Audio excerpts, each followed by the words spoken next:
25 साल हो रहे हैं और आज हम बात करने जा रहे हैं करगिल जंग के पहले हीरो की। शहीद कैप्टन सौरभ कालिया, जिनके बलिदान को देश कभी भुला नहीं सकता। 22 दिनों तक दुश्मन ने उन्हें बेहिसाब दर्द दिए। सौरभ कालिया शहीद हो गए, लेकिन दुश्मन के सामने झुके नहीं। एक रिपोर्ट देखते हैं। एक ऐसा योद्धा जिसने देश के लिए अनगिनत यातनाएं सही, जान दे दी, लेकिन दुश्मन के आगे झुके नहीं। कैप्टन सौरभ कालिया, करगिल जंग के पहले शहीद, पहले नायक।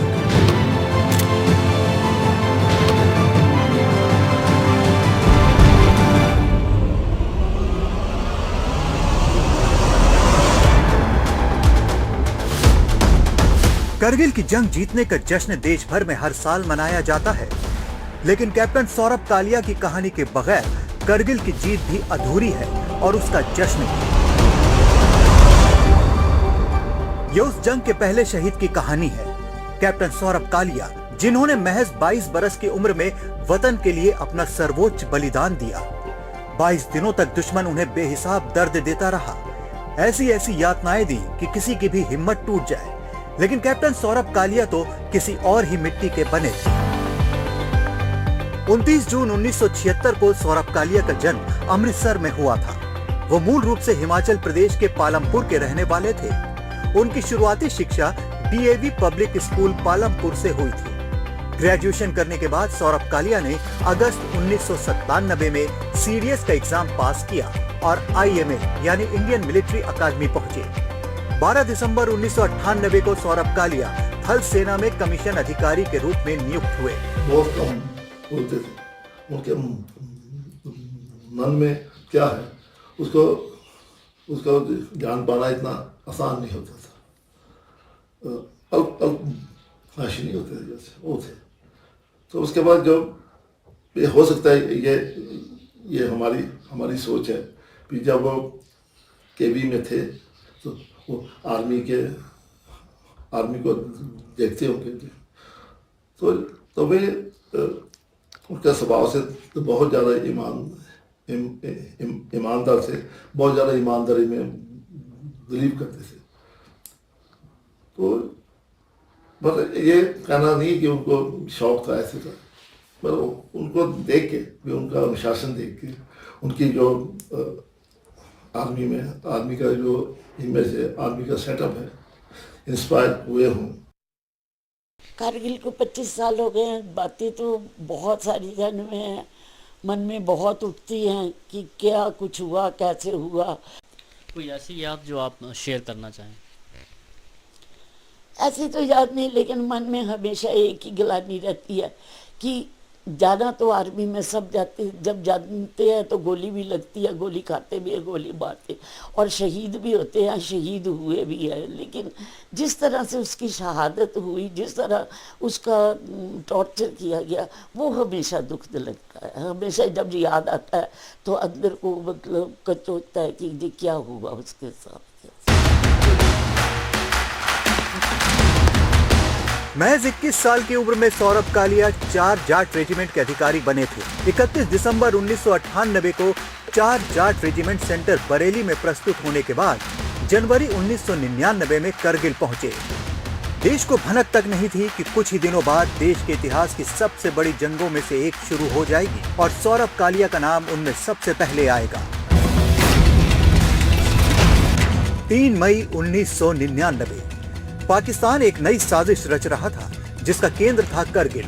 करगिल में पाकिस्तान की नापाक हरकत का भारतीय सेना को सबसे पहले तब पता चला जब कुछ चरवाहों की नजर करगिल की पहाड़ियों पर हथियार बंद घुसपैठियों पर पड़ी। ये बात 3 मई 1999 की है। खबर मिलने के बाद कैप्टन कालिया समेत 6 जवानों के एक दल को पेट्रोलिंग के लिए भेजने का फैसला लिया गया। कैप्टन कालिया 5 जवानों के साथ जब बजरंग चोटी पर पहुंचे तो उन्होंने वहां हथियारों से लैस पाकिस्तानी सैनिकों को देखा। करीब 17,000 फुट की ऊंचाई पर मौजूद इस पोस्ट पर गर्मी के दिनों में भारतीय सेना के जवान तैनात रहते, लेकिन सर्दियों में इसे खाली कर दिया जाता। पाकिस्तान ने इसका फायदा उठाया और वहां चोरी छिपे अपने सैनिक तैनात कर दिए। कैप्टन कालिया की टीम के पास ना तो बहुत ज्यादा हथियार थे और न ही ज्यादा गोला बारूद, क्योंकि वो तो सिर्फ पेट्रोलिंग के लिए गए थे। बताया जाता है कि पाकिस्तानी सैनिकों की संख्या बहुत ज्यादा थी। उन्होंने चारों तरफ से कैप्टन कालिया और उनके साथियों को घेर लिया और आखिरकार उन्हें बंदी बना लिया। कैप्टन सौरभ कालिया, सिपाही अर्जुन राम, सिपाही भीकाराम, सिपाही भंवरलाल बगरिया, सिपाही मूलाराम और सिपाही नरेश सिंह बंदी बना लिए गए। इसके बाद शुरू हुआ यातनाओं का सिलसिला। सौरभ कालिया और उनके साथियों को 15 मई को पाकिस्तानी सेना ने पकड़ा और 7 जून तक उन्हें कई यातनाएं दी, यानी पूरे 22 दिन तक। जब उनके शव भारतीय सेना को मिले तो पाकिस्तान की असलियत का पता चला। सौरभ कालिया और उनके साथियों के शरीर को जगह जगह गर्म सरिये और सिगरेट से दागा गया था। सौरभ कालिया का पार्थिव शरीर जब पालमपुर पहुंचा तो चेहरा पहचानना भी मुश्किल था। उनके दांत तोड़ दिए गए थे, आंखें फोड़ दी गई थी, चेहरे पर सिर्फ आईब्रो बची थी।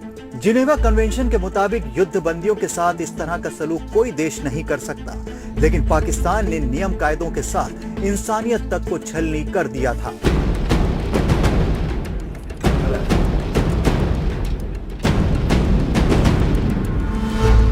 मां बताती हैं कि बेटे की शहादत की शुरुआती खबर परिवार को एक अखबार से लगी। जब उन्होंने पालमपुर के सेना कार्यालय में जाकर पता करवाया तो पता चला ये दुख भरी खबर सच है।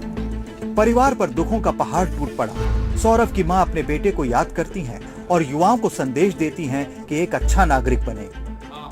सूचना तो जब कारगिल में जो हलचल चल रही थी तो ट्रिब्यून में एक आर्टिकल छपा था, लुधियाना से कोई कर्नल थे, उन्होंने लिखा था कि ऐसे ऐसे हुए हैं, हमारे कुछ जवान कैप्चर हुए। तो उन्होंने उसमें नाम लिखा हुआ था विवेक कालिया। तो मैंने पढ़ा, मैंने सारा आर्टिकल, पर मेरे को ये नहीं पता था कि मैंने कहा विवेक कालिया कोई और होगा, इसका सौरभ कालिया। लेकिन 8 जून को इंडियन एक्सप्रेस में एक छोटी सी न्यूज़ लगी, उसमें लिखा हुआ था कि 4 जाट के 6 जवान, 1 ऑफिसर, 5 जवान कैप्चर हुए हैं, कैप्टन सौरभ कालिया और उसके 5 सिपाही, और अमित भारद्वाज 4 जाट के लेफ्टिनेंट और अपने 12 सैनिकों के साथ उनको ढूंढने के लिए निकले हैं। बस तभी से थोड़ी हलचल चली थी, तो वहीं से ही हमें पता चला। हमने इधर उधर फ़ोन वगैरह किए तो तभी हमें पता चला।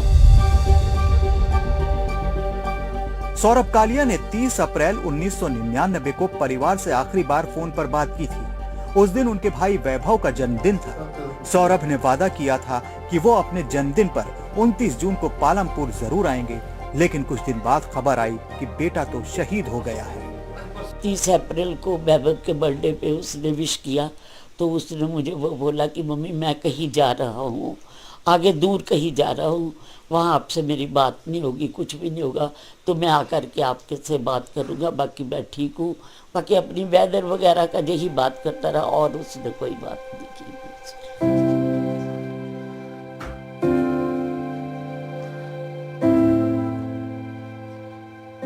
कैप्टन सौरभ कालिया के पिता बताते हैं कि वो बेहद शांत स्वभाव के थे। वो बेशक आज उनके साथ नहीं है, लेकिन उनकी यादें हमेशा साथ है। लोगों ने बेहद प्यार और सम्मान दिया है। डॉक्टर नरेंद्र कालिया को इस बात का आज भी गम है कि एक फौजी को किस तरह यातनाएं दी गईं। वो देश के हर नागरिक से अपील करते हैं कि हमारे देश के सैनिक देश की सेवा में अपना सब कुछ लुटा देते हैं, एक सैनिक को सम्मान जरूर दें। हमने सौरभ को कभी खोया नहीं। हो सकता है वो हमारे सामने फिजिकली ना हो, तो वो हमेशा हमारे साथ में। इस दौरान हमें अनगिनत लोगों का, सैकड़ों नहीं, हजारों नहीं, लाखों लोगों का जो हमें प्रेम, आदर, अपनापन मिला है, उनको मैं शब्दों में नहीं बयान कर सकते। मतलब आज तक लोग हमारे घर में आते हैं और ये के साथ एक और भी गर्व है कि मुझे लोग डॉक्टर एन के कालिया के नाम से नहीं जानते। जहाँ भी मैं जाता हूँ, जहाँ मैं खड़े होता हूँ, मिलता हूँ, तो मेरी इंट्रोडक्शन कैप्टन कालिया के फादर से मतलब होती।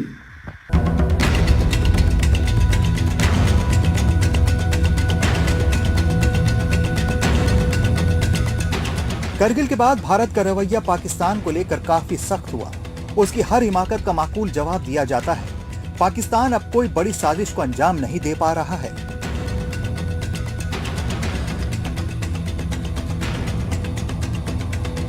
कैप्टन सौरभ कालिया के पिता का कहना है कि पाकिस्तान के डीएनए में ही झूठ है। पाकिस्तान का जो आज तक अगर हिस्ट्री आप देखें इतने सालों की, जो आपकी सरकारें हैं, जो आपकी सरकार जैसे 2 सरकारें तो पीसीसी बिल्कुल ठीक है। पाकिस्तान का जो करेक्टर है कुत्ते की दुम की तरह, आप चाहे जितना भी उसको ठीक करने की कोशिश की, वो कभी ठीक नहीं। अभी आप जो हालात हैं अभी आपके सामने है। कारगिल युद्ध के 25 साल बाद भी सौरभ के माता पिता को उनके जाने का बिल्कुल मलाल नहीं है। उनका मानना है कि जिस तरह से इन 25 वर्षों में देश विदेश से लाखों करोड़ों लोगों का मान सम्मान और प्यार उन्हें मिला है, उन्हें लगता है कि सौरभ आज भी उनके साथ है।